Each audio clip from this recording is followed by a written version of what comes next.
All right, we've got another episode today talking about the 2025 NBA draft, and we're going to bring in another brilliant NBA draft scout to be able to talk about some of these guys. Another guy from No Ceilings, which again is one of the best, if not the premier NBA draft uh, analysis business. As far as creating great work, there isn't many companies or many groups of people that do it like they do. So it's always good to come in and get a perspective from them on a lot of these different prospects.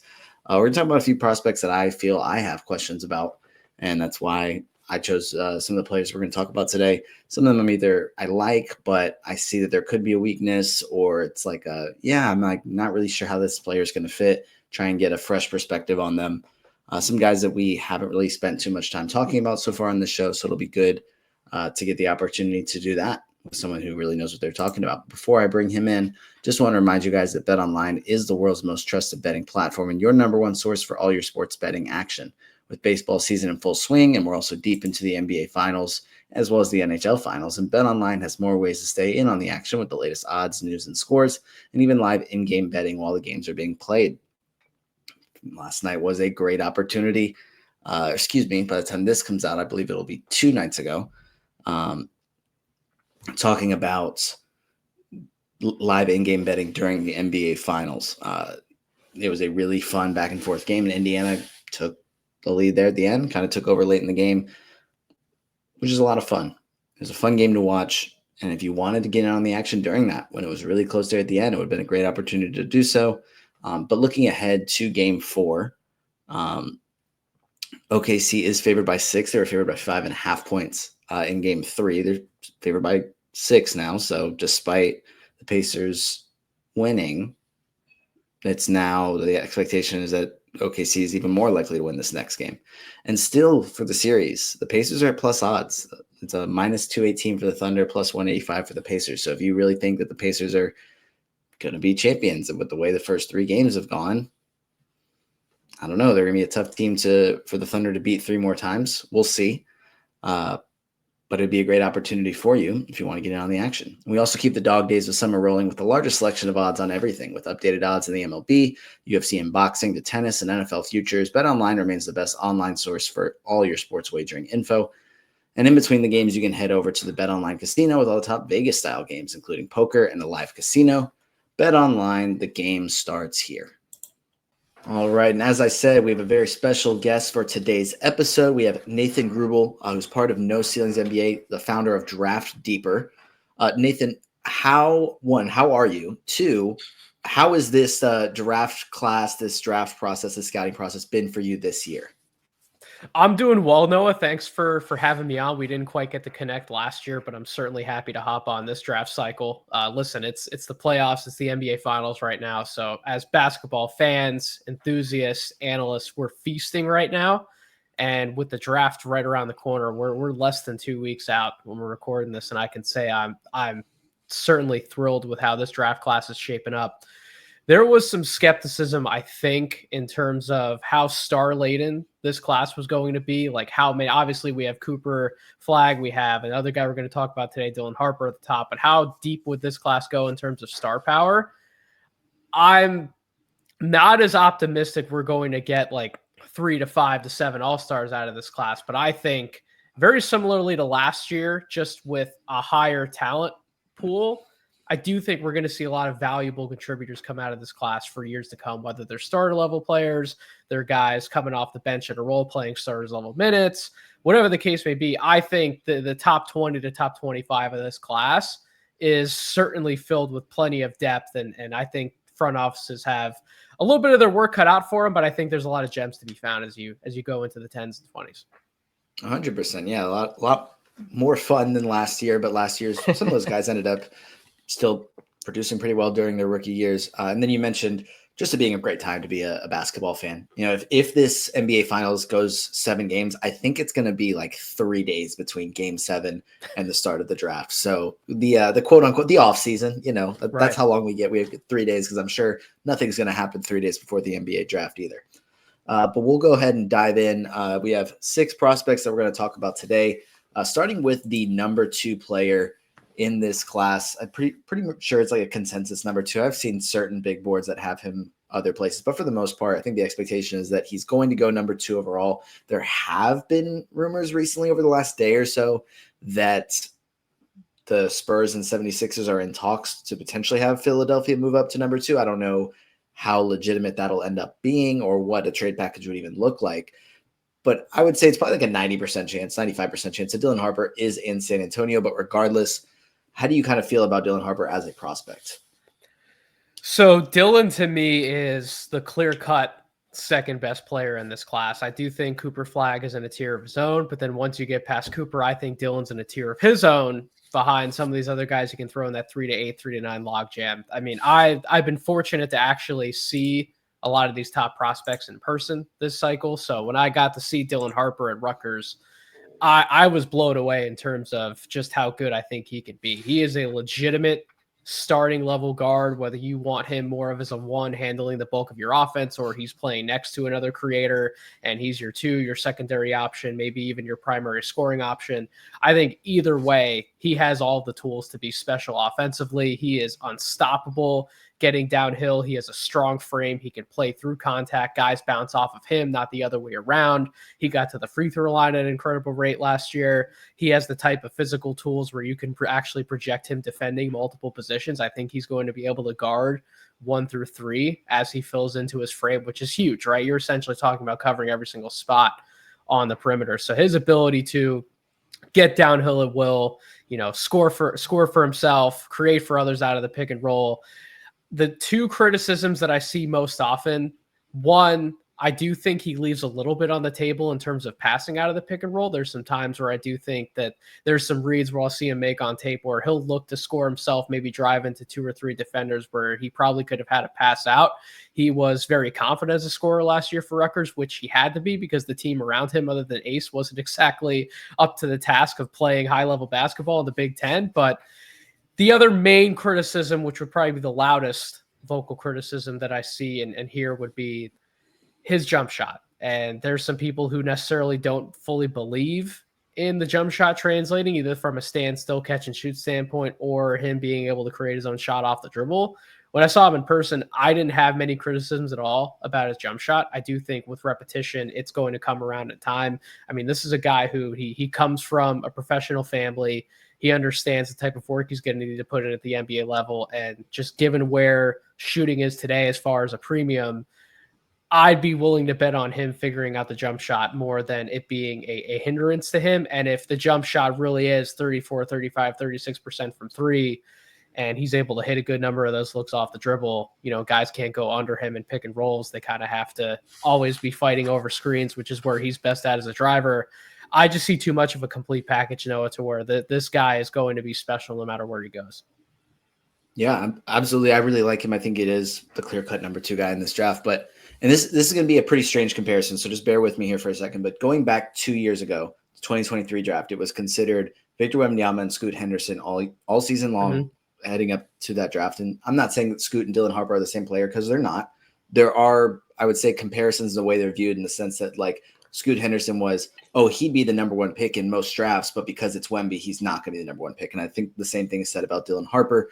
And then Scoot Henderson hasn't been as good as we expect him to be. And I'm not fully out on him. I think that he can still be a good player, but he hasn't met the expectations. How confident are you that Dylan Harper is going to avoid any, I guess, issues early on where he would be considered in that kind of bust category? Even though, and again, it's not the direct comparison to them as players, but more about the situation and how they're viewed. So that type of comparison with Scoot's very interesting. And I think it's good for fans of the game to remember that the 2 positions that are the hardest to translate to in the NBA would be point guard and center, because of all the different responsibilities that are tied to them. So it didn't necessarily surprise me to see Scoot struggle early out, especially when you have this team around him that's built. There weren't a lot of shooters on that Portland team during his rookie year to begin with. So you have a guy who is at his best driving downhill out of pick and roll and spraying out the shooters in that spread style offense. Naturally, those results weren't gonna quite figure themselves out. But the second part to that is you had some other guys that they have brought in who are also good with the ball in their hands. And so you're kind of asking Scoot to be maybe playing off the ball a little bit, both from a cutting perspective, but primarily from a spot shooting perspective, right? And you go back and kind of look at Scoot's career up to the point to where he's been in the NBA. He's never really been in a position where he hasn't had the ball in his hands. Like, he's always been the best guard on the floor. And to adjust to that type of role, it takes time. And you've seen now in Portland, as he's gone through multiple years, he's gotten more reps in that catch and shoot style offense when he's had to play off the ball. He's gotten a lot more comfortable and the results have gotten better. And now he's kind of earned the trust of his coaching staff to be on the floor a little more and handle offense from multiple different perspectives. I could see Dylan struggling in a similar way from a shooting perspective, but I do think, again, I think it's going to work himself out depending on the situation that he's into. If he's in a system where it's multiple ball handlers, he's always having to share the duties with somebody else. Like I said, I can see some early struggles, but I do think in my opinion, he's even more of a sure thing getting downhill just because of how strong he is and how well he's already filled out from a physical standpoint. I think he's going to be able to create some of that contact and get to the line more frequently early out of the gate. And that's going to be a reliable source of scoring for him. Not to mention, if he goes to, let's just say he goes to San Antonio, I do think that's where he's going to go. I don't think they're actually going to trade out that pick, but that's neither here nor there. But if he goes to San Antonio, he also gets an incredible dance partner in Victor Wembanyama to play off of, who's going to create even more space to allow Dylan to get downhill and get some of those drives a little more frequently. We get a player like Scoot hasn't had that luxury in Portland. So I think I like that comparison, like I said, in terms of setting expectations for fans. But I do think Dylan's going to be able to scale up and translate a little easier than Scoot had to early on. Yeah, we'll see exactly how it works because, like you said, if he's in San Antonio, it may be a similar thing to what Scoot had in Portland, where there are a number of other ball handlers there and players that are just going to need to have time with the ball in their hands, whether that be De'Aaron Fox, whether that be Victor Wembanyama. Stephon Castle's coming off a strong rookie year. I would value Harper higher than Castle, but maybe in year one, that's not exactly what happens immediately if San Antonio is trying to make a push for the postseason. But we'll go on to talking about his teammate at Rutgers, and that's Ace Bailey, who's, I would say, pretty clearly the most polarizing prospect in this class. You either absolutely love him or you're just like, how is this guy a top 5 player? Where do you land in that scale on Ace Bailey? I'm probably still more optimistic at this point in the process than some other people might be. It's very common to go online or talk to people nowadays, and you kind of see him sliding down the board, right? He's much closer to a 5-6 ranking than he was a 3-4, or honestly, earlier on in the process, he was a higher ranked prospect than Dylan Harper was. He was number 2 right behind Cooper, and I talked to scouts before the season that even had Ace number 1 on the board. So like, we're talking about a guy who has the type of talent to where at one point he was thought of as a lock top 2 prospect in this class. And a lot of that talent's still there, right? He is a top tier pure shot maker at the wing/forward position. His game is very much isolation based. He rated very highly in terms of the volume of isolation possessions that he was involved in at Rutgers. I think per synergy, he was in like the 98th or 99th percentile in terms of frequency of isolations. So that obviously is his bread and butter, right? He likes to position himself, catch, turn, face, pivot, and ultimately shoot over a defender one-on-one. And that can be a good shot for him. He seems to be a little overconfident, in my opinion, in that type of valuable shot that can be at the NBA level, because in order to get those looks, you have to be good at a lot of other things to position yourself as that primary option. And I do think he's been slighted a little bit in terms of the passing. I go back, even when I watched him in person, when I go back and look on film, he can make some passing reads. I think some of that stuff is actually there for him. I think the handle would be a bigger problem for him in terms of being able to get downhill a little more consistently and put himself in position to create looks a little bit easier for himself as well as for others. But I do think the passing instinct's there. I buy a lot of the defensive stuff with him too. I think he can be a helpful backline defender, someone who can be a secondary shot blocker from the weak side, somebody who can, just even with his pure length, can be a problem for other people if they try to bully him too big into the post and they're like the 2-3 smaller guard. They try to go over him. He can stand firm, hold his ground, 2 feet in the air, two hands in the air, and he can block shots. I think with him, I mentioned the handle and I mentioned some of the concerns as far as what he sees his offensive role as. If he's going to translate well early on in the NBA, it's going to be, is the shooting legit? Is he someone who can be that type of shooter off the move, that quick catch and shoot? Are those things going to be there for him in order to return that early value in his career? Or is he going to see himself in a different role? Maybe that doesn't necessarily work out for him, and we're looking at a player who is going to struggle a little bit in terms of actually finding out who he is and what he can do to help his team win in the NBA, not just necessarily what looks best for him on paper. Yeah, you already answered my question, which, because I was going to ask about the passing, and there's been a lot made about the negative assist turnover ratio, but we'll change the question to this, because you mentioned what his role could be early on. And I think if he goes number 3 to Philadelphia versus number 5 to Utah, those are probably 2 very, very different roles early on in his career, because if he's in Utah, he might have more free reign to work through some of those isolation situations like he probably really wants to do. But if he's in Philadelphia and they don't make too many roster changes, like if we just say it is like a fully healthy 76ers lineup, which I think is just like a fingers crossed situation that probably isn't going to happen. But if it is that, then what Ace Bailey's role is probably as a number 4 option potentially on that team. So how effective can he be in that type of role where he's not necessarily the number 1 or number 2 scoring option? Because you could see that in Charlotte as well. Well, people want to mock him to Philadelphia primarily because they see a quote-unquote positional fit in terms of he's not a guard. You can see him starting along Maxey, McCain, whatever combination of perimeter guys you want to throw out there. But I'm not convinced that he would start in Philly, period. I think any player they choose at number 3 is going to come off the bench, because I think Maxey has obviously cemented himself. We'll see what happens with Embiid, but obviously we would expect Embiid to be the starting center on opening night. And then you have Paul George out there. You have Jared McCain, who probably graduated and played himself into a bigger role in the backcourt alongside Maxey. And you have Quentin Grimes, who was one of the best stories later in the season that we got to see in all of basketball in terms of ball emergence and what he showed as a shot maker from a creation standpoint versus just, the quick catch and shoot guy that he was. And then obviously the defender that he's been throughout his early playing career. So, and then you also have Gershon Yabusele waiting in the wings too. You have guys like Justin Edwards who filled in some minutes. So I don't think it's clear cut that any of these guys will start.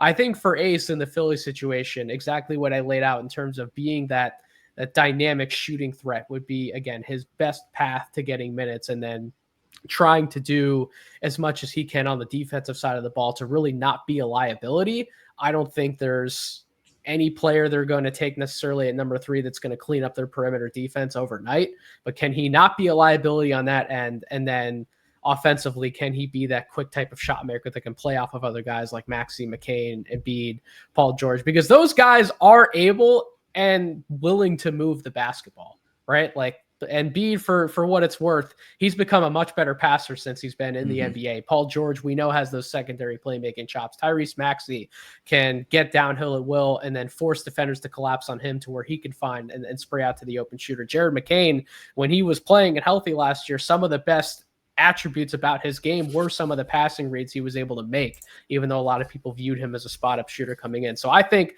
that's how Ace would add value to the 76ers.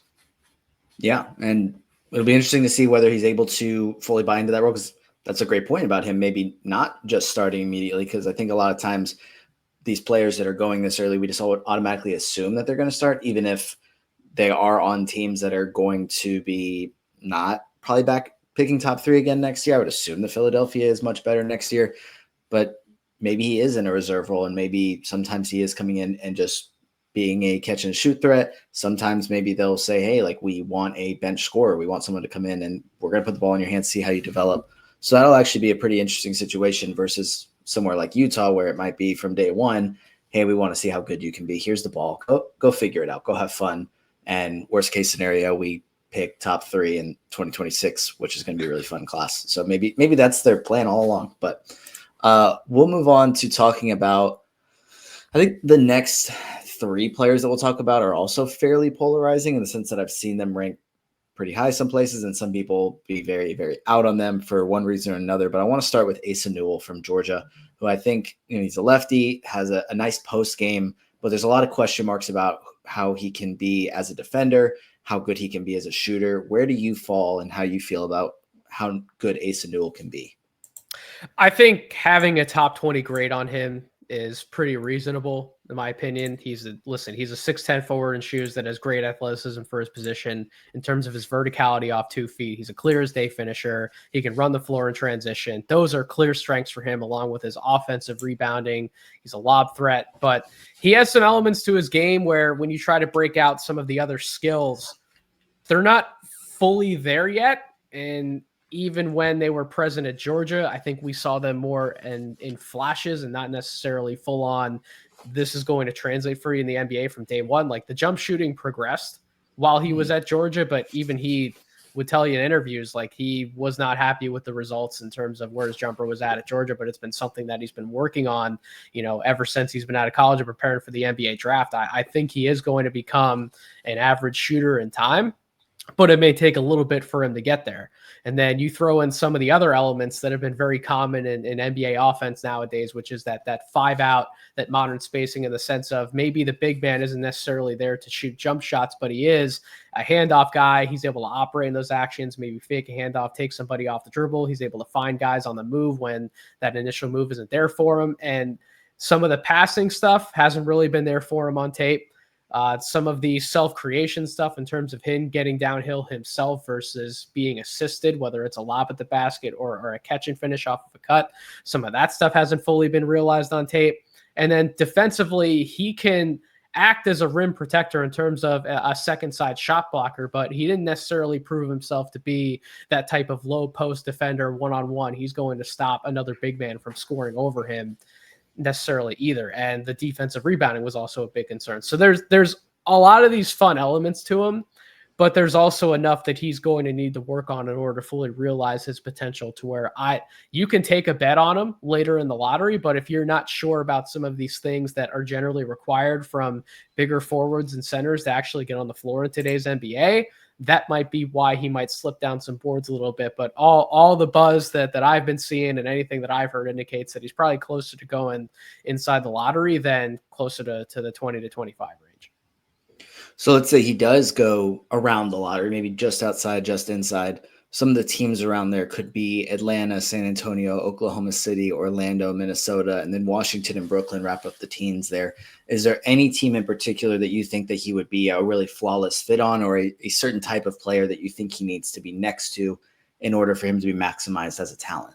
To me, I think Atlanta's the clear-cut fit. Whether they get him at 13 or they even if he slides, maybe they come back around, they get him at 22. I think that's been one of the best fits that I've seen for him, because it's not just Trae Young at the point guard spot who's able to create and set up lobs for some of these big men, but you have Dyson Daniels there who has some really good passing chops. You have Jalen Johnson, who's become a much more willing passer downhill throughout his NBA career. He worked through a lot of those warts in the G League, and you saw him break out before his injury. He's a real deal passer on the move. So you have some of these guys who can put Newell in position to score effectively around the basket, to where he doesn't have to create those looks himself. So I think that fit offensively, on top of defensively, you have enough other players out there on the perimeter who can create chaos and get this team moving in transition. Like I said, like Dyson, like Ricochet was improving defensively as the season went on. Obviously, Jalen Johnson can be a dynamic athlete defensively. So you have these guys who can sort of help Asa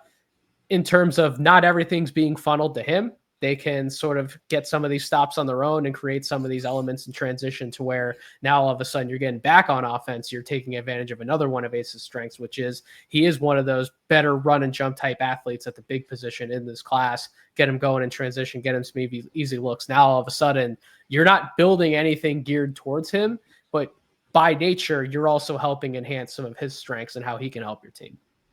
Yeah, I think the Atlanta fit would be really interesting because, again, I've seen multiple mocks of some people have him as a second rounder, some people have him as a lottery. So I've been hoping he goes to Atlanta at 22, not 13. But if he is there at 13, I think he does fit a number of different things for them as both a backup power forward and center from day one, because Clint Capella is a free agent. Larry Nance Jr. is a free agent. It's Kongwu, and then whoever else they probably take with one of these two picks is going to be the backup center. So would like to see Newell playing alongside. That'd be a fun lineup with Jalen Johnson, Dyson Daniels, Trae Young. Could be pretty interesting. Maybe some defensive issues with Trae Young and Asa Newell back out there if he doesn't continue to develop on that end. But he's a rookie, so we'll expect some issues early on. Totally fair with that. Moving on to back to a guard who I think if you just look at numbers or advanced stats, he's ranked much higher than I think you see from people that just look at his height, and that's Jace Richardson. If you know, the efficiencies have been great. Every advanced stat has been great, but he is very undersized, and I would consider him more of a shooting guard than a point guard. But he has a nice vertical, nice wingspan. How do you feel about Jace Richardson? Jace is very interesting, and I've personally gone back and forth in terms of how high would I rank him, but also where would I be comfortable drafting him. And I think both of those things could potentially be different, because when you start to think about how you're actually projecting these players in a mock draft, sometimes you do have to value the fit in the situation that they're stepping into versus just being, solely focused on the number that's next to the player, the number of the picks. Sometimes you just have to trust that this player is going to come into this particular situation and really excel. And I could see Jace succeeding in a number of different situations. I would have him closer to like the mid to late first round than I would like lottery to like top 10 range. But really any of those fits you could give me 15 and on, like Oklahoma City, Orlando, Washington later in the first, Brooklyn, Miami. Like I could see him succeeding in a lot of those different areas because he is a cerebral guard. He knows how to play. He knows how to play both with the ball in his hands and off of others. He's at his best. I like in his game a lot. And I know it's not a perfect one-to-one comp because they aren't the same size guard, but when you look at Brandon Podziemski and what he's been able to do for Golden State, they both play a very similar game in the sense of they're both at their best when they're getting downhill, whether that's them relocating somewhere else and then either a catch and drive or a catch and shoot opportunity. They can play in pick and roll and they make good decisions in pick and roll. They can score in pick and roll. They can finish at the basket. They can stop and pop for a quick jumper in the mid-range if defense gives them too much space. Look, there's obviously going to be concerns about him defensively because he's only 6 foot, but he does have a 6'6" wingspan, so that's going to help him potentially get his hands on the ball and make some plays in passing lanes. I think at the end of the day, look, he wasn't a high usage type of guard in college. We don't have that same pedigree to look to as far as some guards who maybe break through their ceilings from where they were projected in the draft, or guys who stick around the league as role players. Generally, they did have the ball in their hands a lot more in pick and roll than he did. They had higher usage. They had higher assist rates. All of that's true. But you actually go back and look at the tape for Jason. I can understand why people are excited about him because offensively, I really don't see too many holes in his game. And if he's put in position on a team, like the most popular fit I see is Orlando, and I agree with that. I think that probably would be the best fit for him. He's able to play off of two bigger forwards like Paolo and Franz. They're able to screen for him. He's able to work off of them when they have the ball in their hands. Like I said, his relocation ability is top notch. He can set himself up for a corner jumper on the wing, catch and drive opportunity. Just the amount of pressure that those two forwards put on an opposing defense. And then you have a guy like Jace who knows how to utilize that to his advantage. And maybe when they're not game planning around somebody like him, yeah, he might be your third, fourth, fifth option on offense. But if that guy's consistently giving you 12, 15, 18 points a game and he's able to do it efficiently in a number of ways, that player can hurt you just as much as, the first or second option that's a star on any given night. So I think a fit like that where he has other guys to work off of to play to his strengths, I think that could help enhance a team. Yeah, whether it be at 16 or 25, I think Orlando has been a spot when I've done mock drafts or just been looking around. Like, I think it does make a ton of sense for him because he is a bit undersized, but you have basically two point guard level playmakers that are 6'10" in Orlando. So he isn't the primary or even secondary playmaker aside from some of the time. Like, he wouldn't be a full-time playmaker there. Mm-hmm. Do you think of him as like a more of a shooting guard, or do you think he would have the ability in the NBA to be a true point guard? Say he doesn't go to Orlando and he does go to a team that maybe needs him to be more of a high volume playmaker. Do you think that he would be able to have success in that role? Or do you think that honestly, like, just the best situation is for him to be just an undersized off ball guard? I would not look at him in the sense of your guard, the primary guard you have to have on the floor has to be this heliocentric type of guard. I wouldn't view him in that way whatsoever. I think he's a smart player who can play off of other good players. You're going to pigeonhole him into the one position more often than not because he's probably going to be guarding other teams' point guards. He's not, some guy who can slide up the scale and guard another two or a bigger three or wing. He's not going to be doing that for you. But in terms of the quote unquote point guard discussion, I think it comes back to, I trust him to make decisions with the ball in his hands. I trust him to pick his spots and certainly create efficient offense. He doesn't take bad shots. He doesn't take shots at the rim where he knows he's going to be challenged or have his shot blocked. He's more comfortable to pull the ball back out, move off of it, and then in turn, he can relocate offensively, maybe set himself up for a better look, or if he does attract enough attention off of a cut or on the move, he can relocate, skip that ball to where it needs to go, and it becomes a better shot for somebody else. So I would view him more in that light, not necessarily trying to pigeonhole him into different positions because of this idea that the point guard has to be this heliocentric force that drives everything for everyone else. No, that's very fair. Just my curiosity there, because I just want to make sure that because I wouldn't say that I was thinking of him as a point guard, but because of the height, there are going to be thoughts that, okay, like maybe he does, like you said, he's going to be guarding point guards probably because he's undersized, but no, for sure. Like he's not going to be sharing the backcourt with another like smaller guard. Like that's probably not what you want because obviously defensively you put yourself in such a bind for sure. Yeah. So Atlanta's probably not the best fit there for him.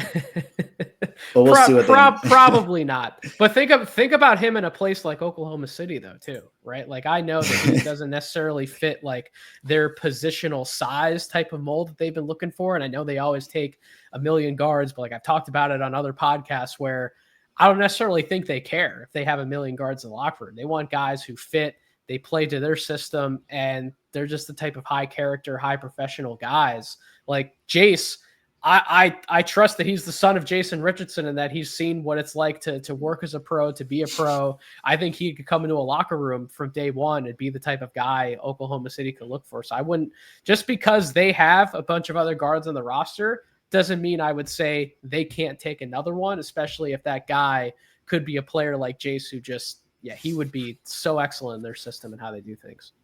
100%. Pretty much. I was talking about this with Tyler Rucker the other day when he was on, just saying like basically whoever OKC drafts, everyone's gonna be like, I can't believe we let so-and-so player just insert whoever it is. Can't believe we let the Thunder get them. Yep, 100%. That's what they do every single year, and then they just did it. They're gonna have Topic coming back. Like they have 2 first-round picks. They really have 3 first-round picks because you got another lottery guy coming who was hurt. But I would expect Topic to be a factor in the backcourt too. My goodness, yep. The rich get richer. Can't believe a team in the NBA Finals is going to have 2 first-round picks, including one just outside the lottery. But that's just the way the Thunder built this team.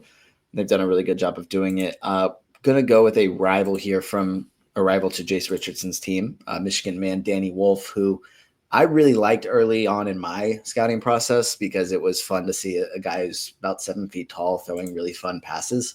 But then when you look at some of the numbers, maybe he's not quite a great shooter, and obviously the turnovers are very alarming. How do you feel about Danny Wolf as a prospect? So, listen, I understand skepticism around Danny Wolf and maybe feeling like you're taking him a little too high given some of the concerns. Look, the turnovers are a concern. They've been a concern since he was at Yale. They were a concern at Michigan. I don't necessarily think that's going to go away because he is such a creative and inventive player. He tries a lot, both from a passing perspective and from a ball handling perspective. But you also don't see 7-footers come around as funky as his skill set is with what he can do on the floor, right? Like a guy who runs primarily most of his possessions in pick and roll as a ball handler. Just imagine if you have another great big next to him in the lineup and the 4 or 5 actions he's able to run, and then how some of these other guards and wings can play off of him, the amount of attention that he can command. I mean, just think about that type of upside, right? And I know that some people might have concerns about the jump shot because it looks weird. Sure, it does look weird, but I do think his release point, the gather may be a little funky, but I think the release point's fine. I think his comfort level in terms of where he was actually taking a lot of his threes speaks volumes to me too, because a lot of those threes you saw him pull up for like well behind the NBA 3-point line, forget the college line. So you have a guy like that who, and you take a look at some of the percentages, he was basically, I've looked at this the other day, it was basically like 33% from everywhere and every play type from 3-point range. So you can't say that the jumper is necessarily a hindrance for him. it just wasn't like a 40% strength in college type of number for him, which again, I buy the shot. I think he's going to get better at the shot. The real question is he able to take advantage and be that, that type of offensive hub at the center of the floor? Is he going to be able to play enough minutes and hold up defensively to actually take advantage of some of those strengths? Or is he going to be a backup big for you? Is he going to be that second big, that third big on the team? Those questions are valid and a reason why I would be a little hesitant to take him. Like, as I've seen some very smart people have him as like a top 10, top 14 type prospect. I'd be a little hesitant to take him there, but I think the counter argument to that is, even if he's not the most interesting version of himself, where if the ceiling breaks right, I could fully see him returning top 10 value. But even if he doesn't become that type of player, still having that second, third big on your roster who can actually take guys off the dribble, who can face you up, who can fake a handoff, create downhill pressure, and then set somebody else up for a shot. We've seen time and time again in these playoffs how valuable having that type of big man can be. And if you can have one or multiple of those guys on your roster, I think that's huge. Like, to me, like, some of the best fits for him, I could see Portland and San Antonio getting in on some action with him in the late lottery. I could see him once again. We're going to bring up Oklahoma City. What about if the Indiana Pacers took him at 23, and then all of a sudden you have two potential bigs on the roster in Miles Turner and Danny Wolf, who can spread the floor, who can take guys off the dribble? With Wolf, you get that passing element. And then even him in Orlando playing and being that spacer from the 5 position, able to work a lot of different actions with Paolo and Franz, run some inverted pick and rolls. There's some creative teams and spots that I could see Danny Wolf thriving in. The question is, how high is he going to go? And will a team necessarily not be as concerned with, his age or the number next to him that might be on the big board? Will they just say, this guy could actually help our team in these ways? Let's just pull the trigger and get him into our organization. Yeah, there's going to be a number of interesting fits. The ones you mentioned are all pretty fun to think about. With Orlando, of course, they're going to try and look to add another Michigan man, maybe, because they have enough of those on the roster. And then the ways that he would work with a Franz Wagner, with a Paolo Banchero, that's really interesting, of course. Okay, see, I think San Antonio is also going to fit that mold of, I can't believe we let the Spurs get Dylan Harper and whoever it ends up being there, even though there's just so many good prospects. It doesn't matter who goes before. It's just whoever's left over. Oh, I can't believe we let the Thunder and Spurs get those two guys. But yeah, pretty much wherever he goes, it'll be pretty interesting, because Atlanta, I think, like I said, one of their 2 picks is going to be spent on somebody that's going to spend time probably splitting minutes with Onyeka Okongwu at center, whether that be a 30-18 or a 26-22, depends on who the center is and how good they end up being. But having him as a dynamic passer in that lineup, I think, would be really interesting. But we'll see, because there's not too many 7-footers that can pass as well as him, and a lot of them are all NBA talents. So I'm not saying that, like, that's definitely going to happen here, but if you're talking about like a Jokic, a Sabonis, a Şengün, those are the guys that are big that pass that well. Isaiah Hartenstein passes that well. There's a few other bigs as well, but how many different ways can this player be used? We'll see if it is a smart team, like a dynamic offensive team like Indiana or OKC, and seeing how well they use him there. Yeah, definitely. And I'm glad you mentioned that, because those types of skills are generally the separators in terms of, are you a bona fide starting big man? Are you just kind of like that 5th starter, or are you a legitimate all-star type of big man? Those skills, the ball handling, the passing, are generally what correlates, even more so than if you're just a big who can shoot. A lot of stretch bigs aren't necessarily all-star caliber, but can you actually handle the ball? Can you make decisions? Can you find other guys on the move? Those are the types of skills that really separate players at the top of the center position. Yep. And the last guy that we're going to talk about is an international prospect. That is Noah Pendy, who I've seen kind of mixed opinions on, but pretty much I think like a late 1st round prospect is kind of where I've been expecting him to go. Just kind of a guy that does a little bit of everything. How do you feel about Noah Pendy? I'm not as high on Pendy, primarily because I don't think he's as good of an athlete as people necessarily say that he is. I think he can be a little heavy-footed in half-court settings. And then, boy, the offense really has to translate in some specific way. Like, I know that he got better as a shooter this past season, but the jump shot, to me, is still a very fair question to ask. He is a guy who can score at the basket when he's assisted, when he's passed to, when that lane's created for him. But on self-created drives, his shot at the basket isn't necessarily something that that I would write home about. He takes some poor angles, doesn't necessarily account for, the types of angles you should be taking. He's not a vertical finisher in traffic in half court situations. So look, he's a transition guy. He can be valuable when you're setting something up for him. He can be a defensive playmaker. And I do think some of the passing is a little bit underrated, especially what he can do on the move. But if he's not a threat to score the ball, you don't necessarily get to put him in positions to where he can, utilize some of that playmaking vision and actually set other guys up.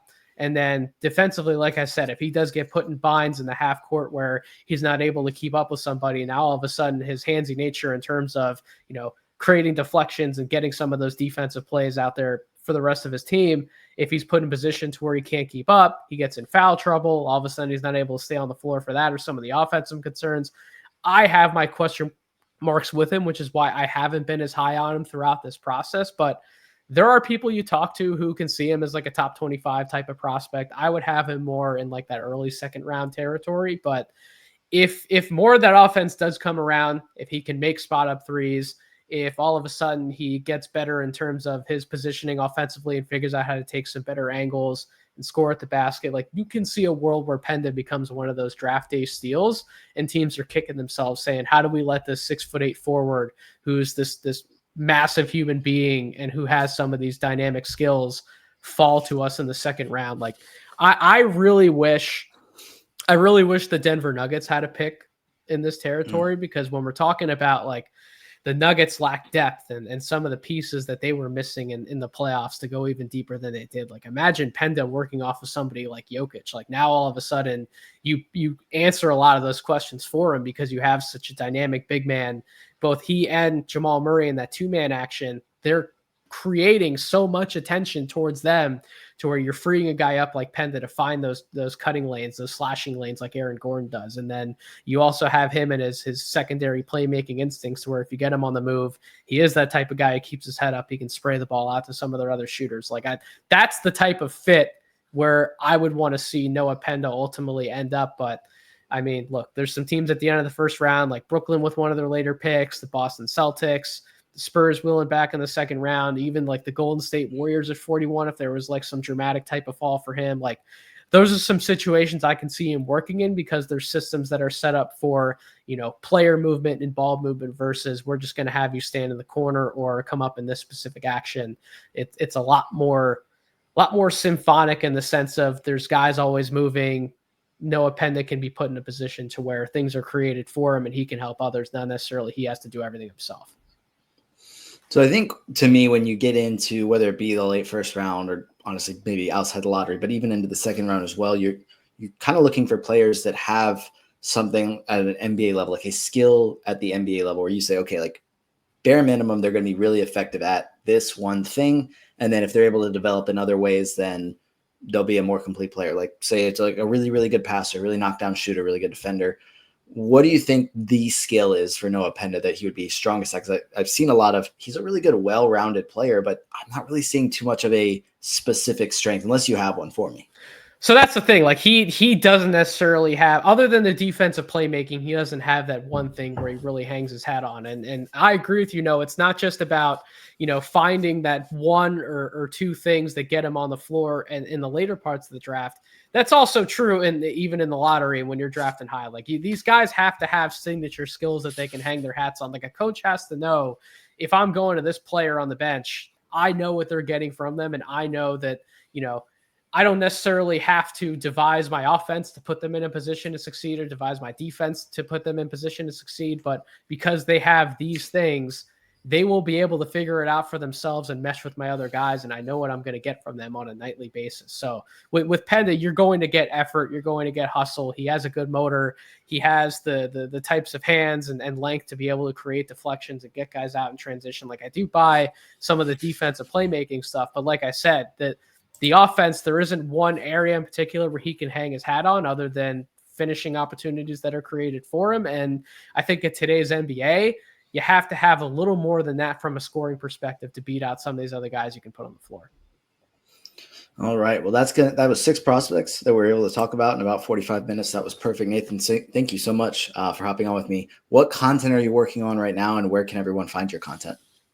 No, thanks for having me on, Noah. Certainly you can find anything that I'm working on at this point on NoCeilingsNBA.com, and you can follow me on social media at Draft Deeper. I'll be wrapping up my series that I've done leading up to the draft. It's been called So You Think You Can Be an NBA Role Player, where I've gone back and I've looked at some guys who have stuck around in the league from a quote-unquote role player perspective, seen what they were actually able to accomplish before they got to the league, and then look at some guys in the 2025 NBA draft who actually have some of those attributes and we think can translate to that role player type of level. Because listen, if you're not a star, you're essentially a role player in one way or the other. And I think a misconception that can be had is sometimes sometimes scouts and people on social media say, well, I don't see this guy having that high of a ceiling, but I think he can be a role player. And we forget to realize that some of the best role players in the league were stars on the teams before they even got to the NBA. They were that good. So it's definitely a fun series I've been working on. I think it's been certainly meaningful and educational. So I invite anybody, if you haven't, NoCeilingsNBA.com, go ahead, check it out. Definitely check out Nathan's work. Again, he said at Draft Deeper on Twitter, and then everything that No Ceilings does is high quality work. So be sure to check that out as well. Buy the draft guide. Buy the freaking draft guide. We worked so hard on that thing. It's a $15 purchase. NoCeilingsNBA.com. Seriously, anything that you would want to know about the draft, we covered 100 prospects. It's 300 plus pages long. I can assure you, anything you need to know leading up to draft night is in that freaking guide. So go buy it. Support us. That's the best way you can support us. We deliver free content Monday through Friday all year long on the NBA draft and other proponents of the NBA that specifically relate to player development, all that jazz. So seriously, go out, support us. We appreciate everyone who subscribes and who has bought the guide. If you haven't, please go check it out. 100%. I got my copy day one. I made sure to get it. But yes, it is loaded with way more information that you can even imagine. So if you're interested in anything draft related, definitely check that out. I can't believe we went 45 minutes and didn't mention the draft guide at all, but I'm glad you were able to get that in there because it's definitely really important to check that out. But you guys can like, comment, subscribe, all that. But that's going to do it for this episode of the Young Man Squad Fantasy Basketball Podcast, and I will see you guys next time.